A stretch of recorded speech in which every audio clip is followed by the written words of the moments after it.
We finally get to move on to more introduction. We continue to go page by page in IBLP's Men's Manual and discover the inner confusion of Bill Gothard's mind. Come join me on the next page of this journey. Last couple of videos, we talked about children rebelling. Before that, it was why wives react. They seem to put the blame on the men, but that's not how it worked. Lovely picture of these ravens. Let's dive into this page and see what they're up to. The eye that mocketh at his father, and despiseth to obey his mother. The ravens of the valley shall pick it out, and the young eagles shall eat it. Proverbs 30:17. What a lovely picture for you to have in your mind about what's going to happen to you when you're a child, when you mock your father and you don't obey your mother. Isn't that lovely that we can think about the ravens plucking out our eyes and then the eagles eating them? No reason for children to be anxious in this call.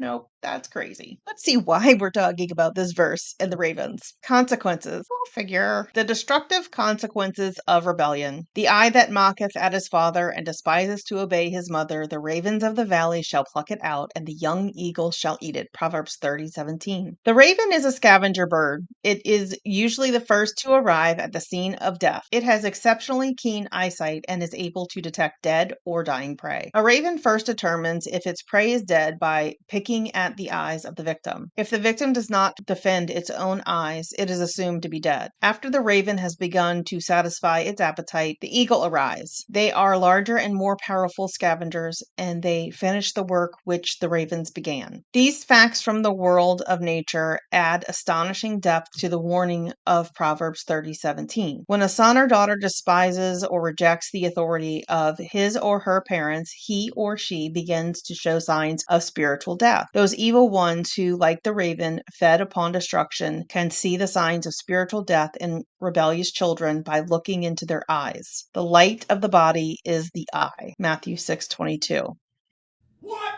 If you're not watching me on video, you're missing out on all my faces. Just saying. The response to these things in my facial expressions, you might not want to miss out. Paul warned that the one who lives in pleasure is dead while he lives. 1 Timothy 5:6. Rebellion to authority invites destructive temptation, and after smaller scavengers have begun their work, larger ones will come and finish the job. I'm curious about something. I'll be right back. I'm going to go do a little Google search. I wanted to know the interpretation of the word eagle in this and raven. Number one, were these birds native to the region in which Proverbs was supposed to have played out? In my quick Google search, the translation to eagle is bird of prey generally, but would also be indicative of a vulture instead of a American bald eagle or other eagle native to North America, which I find interesting that an American reading this would picture a bald eagle that is native to our land and not necessarily some kind of vulture creature from the Middle East. In my opinion, this page is interesting. What are your thoughts about teaching your children through the men's manual about ravens plucking out your eyes and eagles or vultures coming to eat them if you mock your father or don't obey your mother? Let me know in the comments. With that, I will end this episode. If somebody has not told you today or ever, I am proud of you.